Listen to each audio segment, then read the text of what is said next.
Assalamualaikum warahmatullahi wabarakatuh.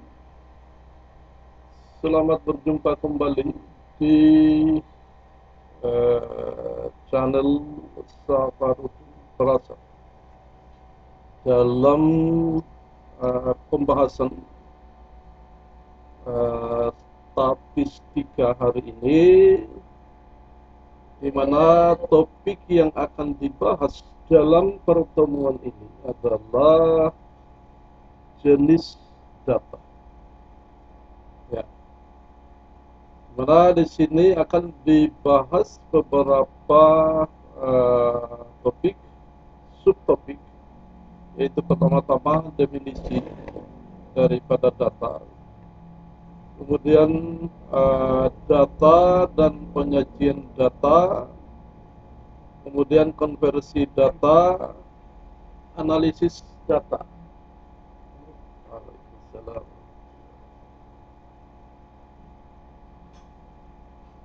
Ya, Sobat Aib yang saya hormati, di suasana bulan suci Ramadan, dalam suasana berpuasa hari ini, semoga segala amal ibadah kita uh, di, tidak ada rintangan, tidak ada halangan,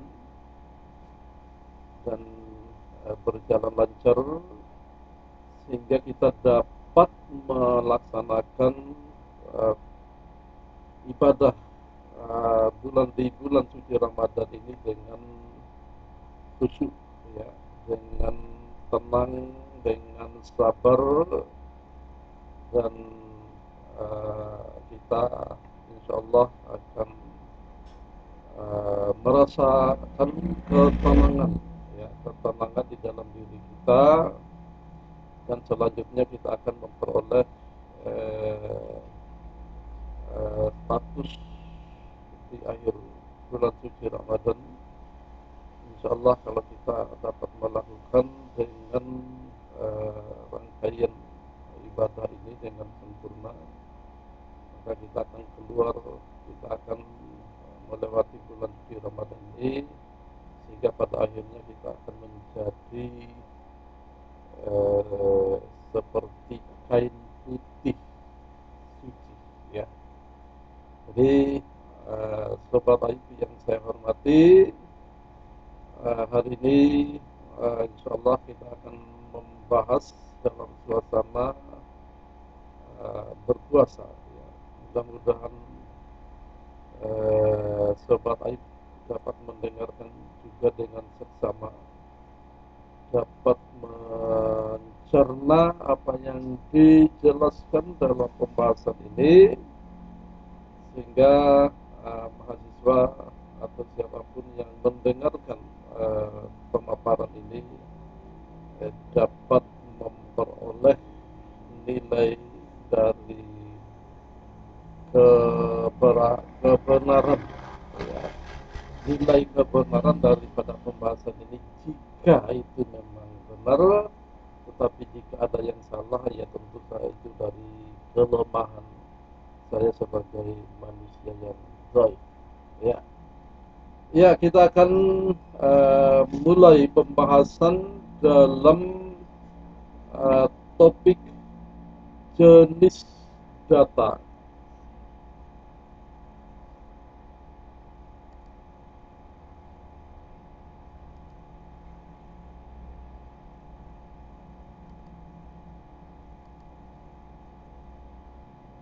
Ya, kita akan mulai, ya, di mana pertemuan hari ini adalah pertemuan ke-7, ya. Artinya ini pertemuan terakhir di dalam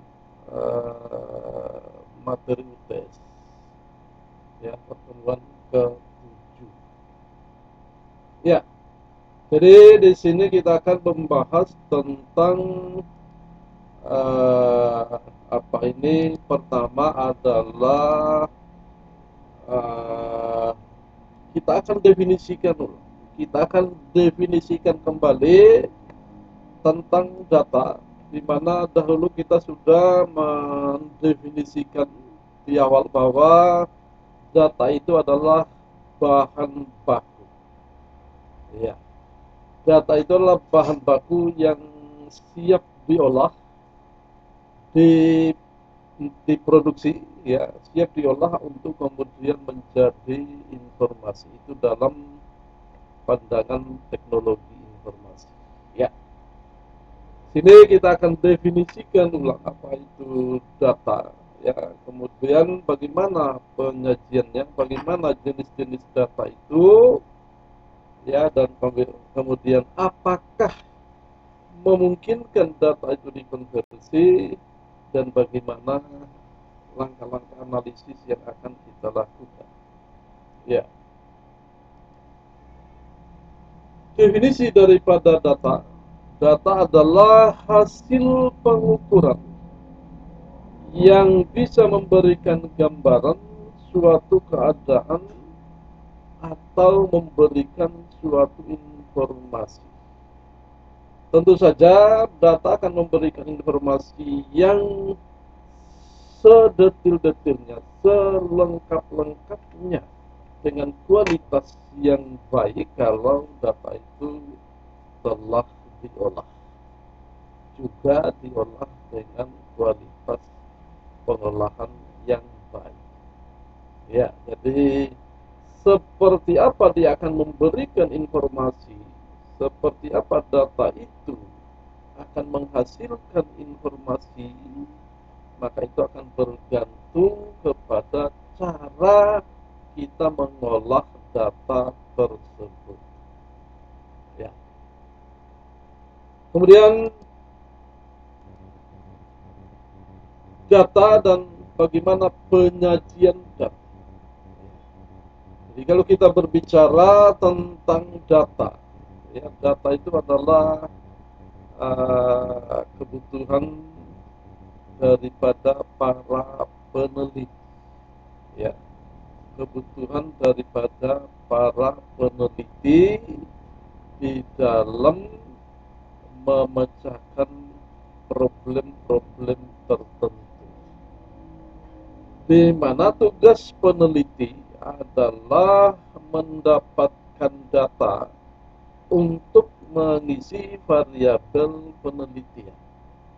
Ya, jadi saya kira sudah dijelaskan bahwa uh, sebelum kita akan melanjutkan pengolahan data, maka kita harus menentukan, ya, menentukan variabel-variabel penelitian yang selanjutnya variabel-variabel itu akan diukur.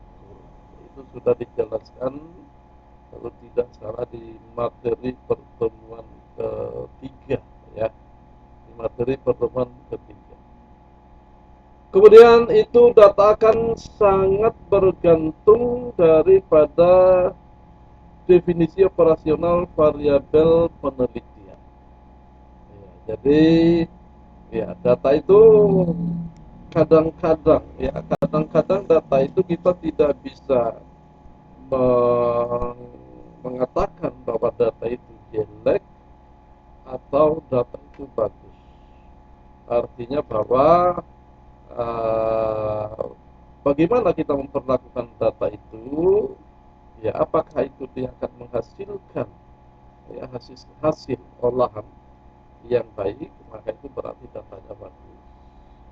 Tapi kalau dia menghasilkan hasil olahan yang tidak baik, artinya bahwa datanya kurang bagus. Ya. Tetapi baik tidaknya itu apakah objektif atau subjektif, karena itu juga akan tergantung kepada untuk apa, ya, tujuan daripada penelitian tersebut. Bagaimana dia dikelompokkan? Ya, sebagaimana yang sudah kita kelompokkan di pertemuan-pertemuan sebelumnya, bahwa data itu ada beberapa jenis. Ya, akan kembali lihat Pertama-tama ditinjau dari cara memperoleh data. Jadi bagaimana data itu didapatkan, bagaimana data itu diperoleh, kita akan uh, mengkelompokkannya menjadi yang pertama adalah data primer, yaitu data yang diperoleh langsung dari sumber data. Jadi kalau kita mengukur dengan alat ukur, maka kita lakukan pengukuran. Kalau kita mewawancara, maka kita akan lakukan wawancara. Kalau kita mengedarkan kuesioner, maka kita akan mengedarkan kuesioner dan mendapatkan kuesioner itu kembali oleh kita sendiri, maka itu disebut sebagai data primer. Kemudian yang kedua disebut sebagai data sekunder, yaitu data yang diperoleh dari sumber yang tidak langsung. Jadi tidak langsung itu artinya bahwa ya bukan kita yang melakukan pengukuran, bukan peneliti yang melakukan pengukuran, bukan peneliti yang melakukan wawancara, bukan peneliti yang mengedarkan kuesioner, tetapi orang lain yang digunakan datanya untuk kebutuhan penelitian peneliti tersebut.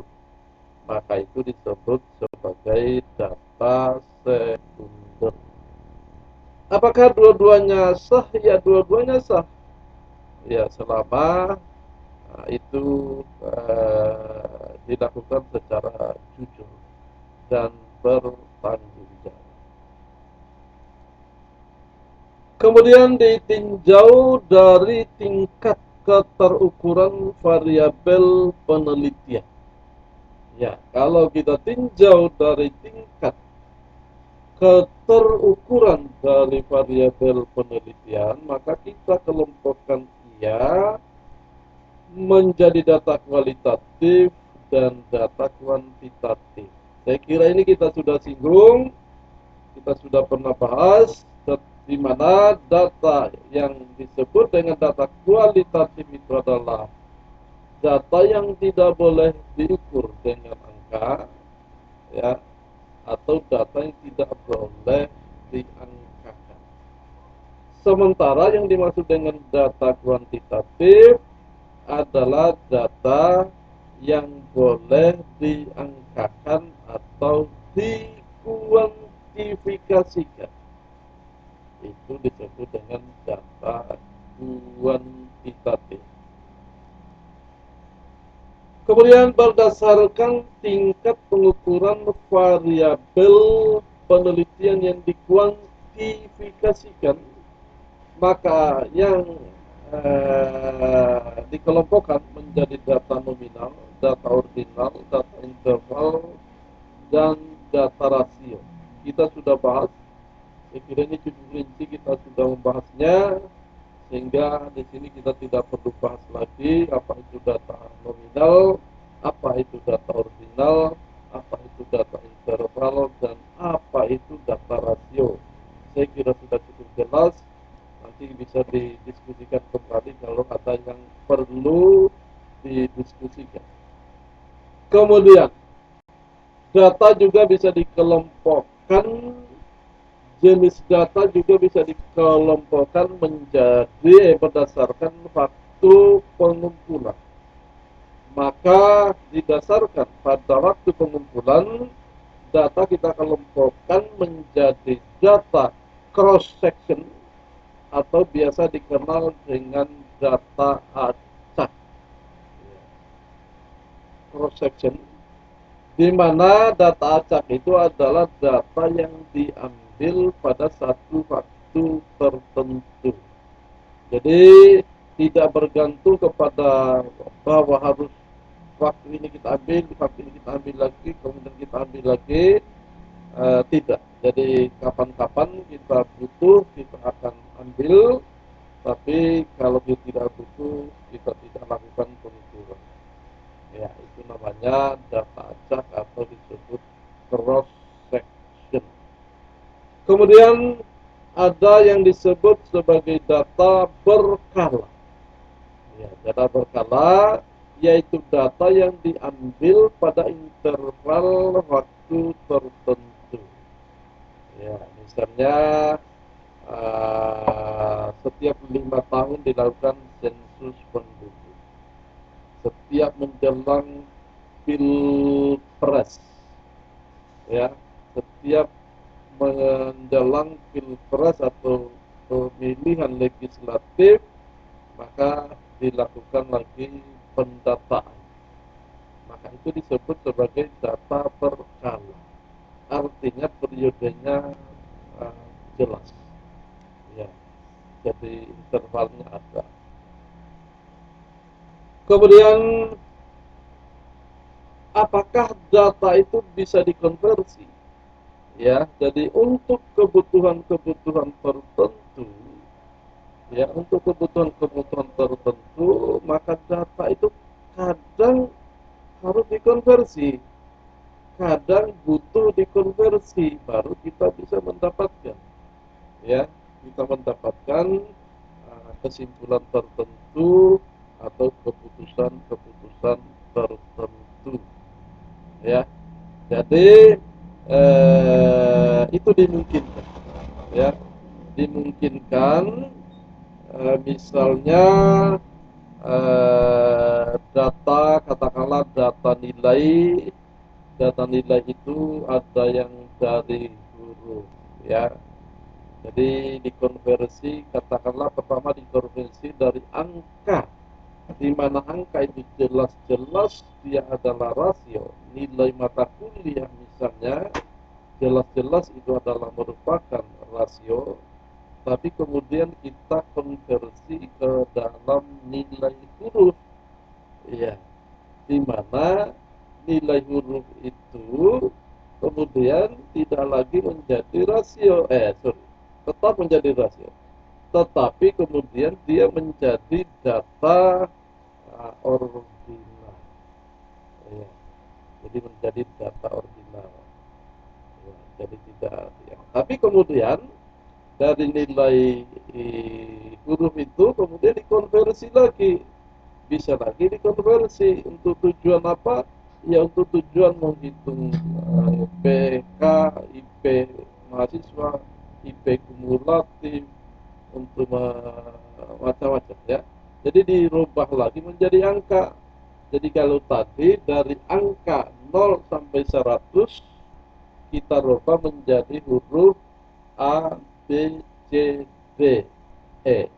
Jadi dari 0 sampai 100 kita rubah menjadi A, B, C, D, E. Kemudian dari A, B, C, D, E ini dirubah lagi menjadi 0, 1, 2, 3, 4. Artinya bahwa konversi data itu sangat memungkinkan, tentu dengan tujuan tertentu. Ya, jadi kita perhatikan memang perubahannya itu dari level tertinggi, ya. Dari level rasio dirubah menjadi interval, dirubah menjadi ordinal, dirubah menjadi nominal. Tetapi seperti yang saya jelaskan tadi bahwa dari A kembali dirubah menjadi 4. Jadi A menjadi 4. Artinya bahwa itu dari ordinal ke rasio. Ya, artinya tetap itu memungkinkan, ya, sepanjang itu dibutuhkan. Ya. Kemudian konversi data diperlukan biasanya untuk menyesuaikan dengan teknik analisis statistik yang akan dipakai, ya tentu, ya. Kemudian bagaimana data dianalisis? Ya, bagaimana data dianalisis? Maka di kalangan ilmiawan, ya, di dunia ilmiah, ya, di dunia ilmiah kita mengenal cara menganalisis data dengan statistik dan dengan tidak menggunakan statistik. Ya. Di statistik itu ada prosedur-prosedurnya, ya, ada prosedur-prosedur, ada uji mengujinya. Tetapi tidak semua, ya, tidak semua data-data yang dikumpulkan tidak semua data-data yang kemudian diolah, kemudian menghasilkan karya-karya ilmiah itu diolah secara statistik, tidak semua. Ya. Jadi ya kalau kita berkecimpung di dunia laboratorium, ya menggunakan alat-alat, misalnya alat-alat pengukur itu umumnya itu tidak menggunakan analisis statistik. Ya, justru analisis statistik itu lebih banyak digunakan di kalangan-kalangan non eh, apa itu non eksak, ya di kalangan non eksak itu memang mutlak, ya di kalangan non eksak mutlak menggunakan analisis statistik, tetapi di kalangan eksak itu ya dipakai, kadang-kadang juga dipakai, tapi ya, sangat jarang dipakai untuk analisis data. Ya. Oke, maka ada analisis non statistik dan ada analisis statistik. Ya, jadi dari gambaran tadi muncullah analisis non statistik dan analisis statistik. Ya, apa yang kira-kira analisis non statistik? Yaitu pertama-tama datanya kualitatif. Ya, jadi terangkakan, bisa diangkakan, diukur, kemudian menghasilkan angka, yaitu data-data yang tidak dapat suri. Saya ulang ya, data kualitatif, ya kualitatif, kuantitatif. Ya, data kualitatif itu adalah data-data yang tidak dapat diangkakan. Analisis non tadi lebih tepat digunakan. Ya, ya. Jadi ini ya nanti kita lihat. Ya, kita perhatikan kalau kita pengalaman-pengalaman di dunia laboratorium, ya maka itu kualitatif atau kuantitatif. Oke. Kemudian data kualitatif biasanya diolah atau dianalisis berdasarkan isi atau substansinya. Analisis non statistik ini sering juga disebut dengan analisis isi atau konten analisis, yang mencakup analisis deskriptif, kritis, komparatif, dan sintesis. Ya, deskriptif, kritis, komparatif, dan sintesis. Ya, jadi analisis di dalam artinya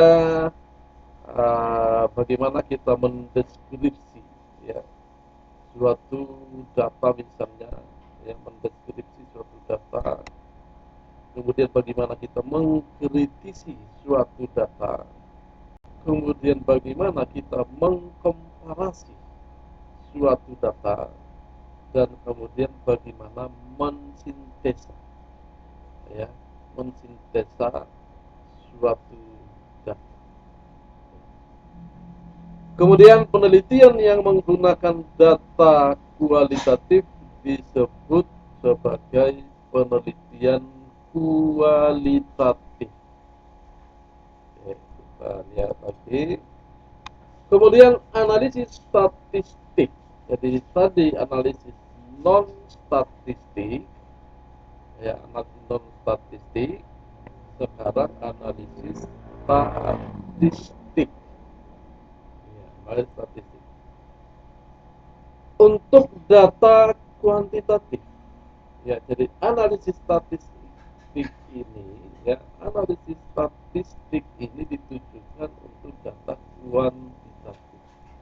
Jadi pemahamannya di sini adalah bahwa analisis statistik itu adalah analisis yang ditujukan untuk angka-angka yang dikumpulkan. Ya.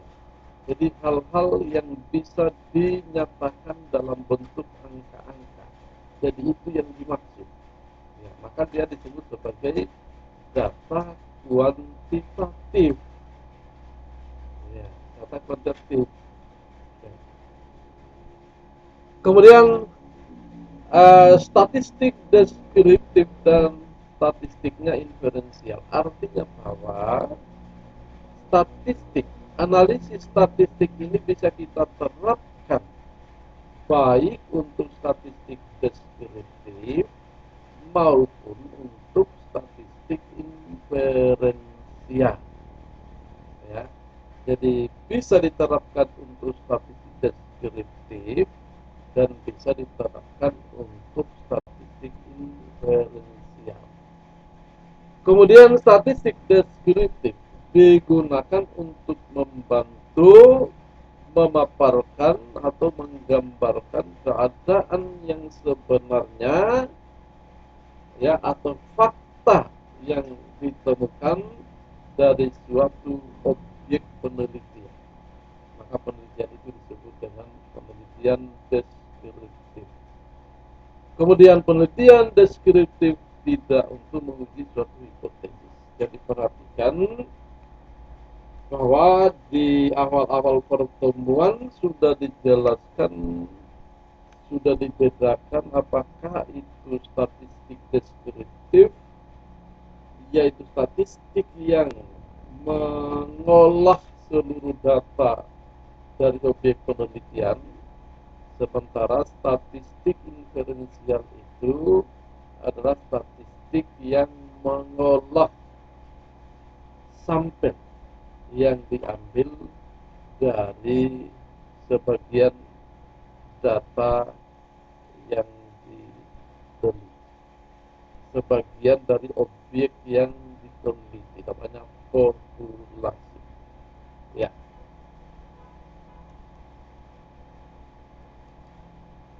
Kemudian statistika inferensial, ya, digunakan untuk mengolah data kuantitatif dengan tujuan untuk menguji kebenaran suatu teori baru yang diajukan peneliti yang dikenal dengan hipotesis.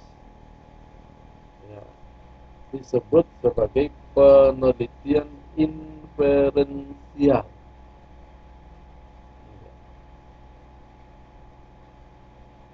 Kemudian dalam penelitian inferensial, teknik analisis statistik yang digunakan merujuk kepada suatu pengujian hipotesis. Ya, jadi saya akan kembali tadi ke ini pengalaman di lapangan bahwa pengujian laboratorium, ya, pengukuran dilakukan di laboratorium itu uh, diuji, ya. Jadi pengujiannya bukan dengan pengujian statistik, tetapi pengujian tentang nilai kesalahan. Jadi di sana ada error toleransi. Artinya bahwa untuk objek tertentu, ya, untuk objek tertentu, karena setiap pengukuran yang kita lakukan itu mengandung unsur-unsur kesalahan, maka kemudian itu digabungkan menjadi olah data secara keseluruhan. Maka yang diuji di sana adalah yang diperhatikan, yang kita lihat di sana adalah berapakah error yang bisa ditoleransi, ya. Berapa error yang bisa kita terima supaya kesimpulan kita itu valid, ya, kesimpulan kita itu valid. Jadi sangat jarang dilakukan yang namanya pengujian uji T dan ujian lain-lain, ya. Itu kalau di pengamatan laboratorium eksakta, ya, eksakta. Tetapi kalau itu menyangkut analisis ekonomi, penelitian ekonomi sosial, ya itu sangat dibutuhkan pengujian-pengujian, ya pengujian statistik, ya. Jadi itu gambarannya seperti itu. Ya.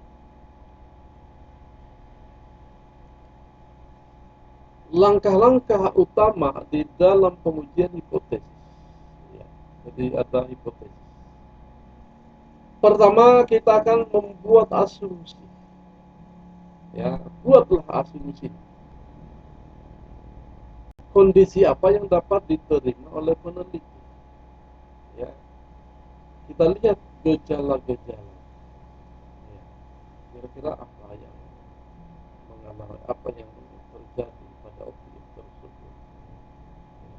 Maka kita lakukan asumsi-asumsi, kita amati, kita lakukan ambil, ya. Kita bangun asumsi-asumsi dengan adanya perubahan-perubahan yang terjadi pada objek tersebut. Kemudian menentukan statistik uji, ya. Jadi, ya, dengan adanya asumsi, dengan kita telah membuat asumsi-asumsi itu, maka kira-kira kita akan menggunakan uji apa, ya, kita akan menggunakan uji apa. Kemudian kita akan memilih suatu tingkat signifikansi, ya. Ini mungkin kita bisa hubungkan, ya, signifikansi, seberapa pentingnya, ya, seberapa pentingnya ukuran-ukuran data itu, ya, seberapa pentingnya alat-alat uji itu menentukan bahwa apa yang kita uji itu menghasilkan kesimpulan yang benar, ya. Apa yang kita uji, yang kita sudah lakukan pengujian itu menghasilkan kesimpulan yang tepat, ya. Jadi kita harus memilih suatu tingkat signifikansi. Jadi kalau dalam ilmu eksakta, pengukuran laboratorium itu tadi yang dibilang dengan error tolerance, ya. Error tolerance, ya. Meskipun kata-kata signifikansi itu kita kenali di dalam setiap alat pengukuran, ya. Kita kenali di setiap alat pengukuran. Pada saat kita mencatat data-data hasil pengukuran, maka di sana kita akan memperhatikan di mana signifikansi data, ya. Ya, oke. Kemudian rambu-rambu pemilihan analisis statistik. Ya, pertama, ya, kita harus menetapkan dari skop yang kita jadikan objek penelitian. Maka kita akan tetapkan, iya, apakah dia deskriptif atau inferensial, ya. Dikatakan bahwa kalau datanya tidak terlalu banyak, skopnya tidak cukup besar, tidak terlalu besar, maka statistik yang kita gunakan adalah deskriptif, ya. Tetapi kalau skopnya terlalu besar, datanya terlalu banyak, maka statistik yang kita gunakan adalah inferensial. Kita putuskan itu dari objek yang kita teliti. Kemudian tingkat pengukuran variabel, ya, kita tetapkan apakah dia nominal, apakah dia ordinal, apakah dia interval, ya. Tentu saja dengan kemampuan kita mengasumsi, kemampuan kita mengamati, kemampuan kita mengambil, memberikan asumsi-asumsi terhadap objek yang kita akan teliti. Kemudian seberapa banyak variabel kira-kira yang kita akan gunakan, apakah satu variabel, apakah dua variabel, apakah tiga variabel. Ya itu tadi dari hasil juga yang kita apa itu hipotesis, ya. Dari hasil dari asumsi-asumsi yang kita bangun. Tentu asumsi kita bangun dari pengamatan-pengamatan yang kita amati sebelum kita lakukan penelitian. Oh ini dia berubah, ini berubah, ini berubah. Berarti ada tiga yang berubah di dalam sebuah skop waktu dan ruang. Berarti kita akan meneliti, kita akan mengukur tiga variabel. Jadi dari sana kita akan menetapkan berapa jumlah variabel. Kemudian yang berikutnya adalah maksud statistik. Ya, jadi apakah dia memiliki kecenderungan memusat, ya, diagram, ya apa ini normal, ya, distribusi normal. Apakah dia tersebar, ya, ya perlu lebar, variabelnya terlalu besar. Kemudian apakah dia berhubungan satu sama lain atau tidak berhubungan satu sama lain, berelasi, ataukah dia berasosiasi. Kemudian apakah kita bisa bandingkan, ya, kita bandingkan dengan apa, ya, apakah kita memiliki pembandingnya atau interaksi inversion dan sebagainya. Ya itulah rambu-rambu pemilihan analis statistik. Saya kira untuk materi pembahasan kali ini hari ini kita, saya kira cukup sampai di sini. Lebih dan kurangnya ya mohon dimaafkan. Kalau ada yang kurang itu datangnya dari saya sendiri sebagai manusia.